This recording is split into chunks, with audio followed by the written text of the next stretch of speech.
মার্কিন যুক্তরাষ্ট্রের সঙ্গে ইউনুস সরকারের করা বাণিজ্য চুক্তির সূত্রপাত ট্রাম্পের রেসিপ্রোকাল ট্যারিফ থেকেই, যা অত্যন্ত গোপনীয়তার সাথে একরকম তড়িঘড়ি করে সম্পন্ন হওয়ায় চলছে তীব্র সমালোচনা।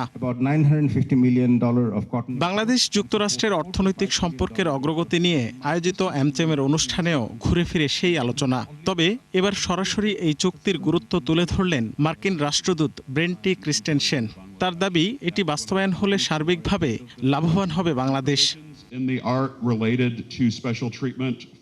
জ্বালানি, প্রযুক্তি ও অবকাঠামো খাতে বিনিয়োগে আগ্রহ প্রকাশ করে মার্কিন রাষ্ট্রদূত আরও বলেন, এজন্য চুক্তি বাস্তবায়ন করতে হবে দ্রুত।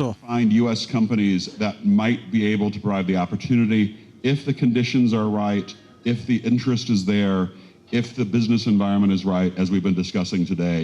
And so that's really where I see the way forward, leveraging the private sector to do what the private sector does best. You can come with confidence, you can invest your money, your profit and capital repatriation is guaranteed, and we are committed to simplify the process.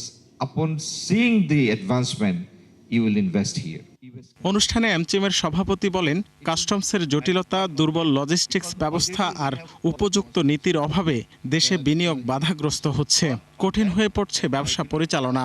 সংকট বেড়েছে জ্বালানি খাতেও, যা সহজ করতে বহুমুখী চেষ্টার কথা জানান বাণিজ্যমন্ত্রী। Our major pain in Chittagong port is the custom and lack of coordination between different stakeholders. We have like the port authority, banks, customs.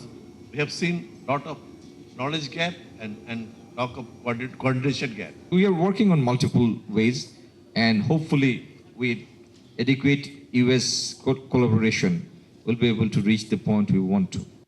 আগামী অর্থ বছরে জিডিপির 10% রাজস্ব আহরণ, নতুন এলএনজি টার্মিনাল এবং এলডিসি গ্র্যাজুয়েশন টেকসই করার পরিকল্পনাও তুলে ধরেন মন্ত্রী। To make these companies thrive. Rakib Hossain, ৭১, Dhaka.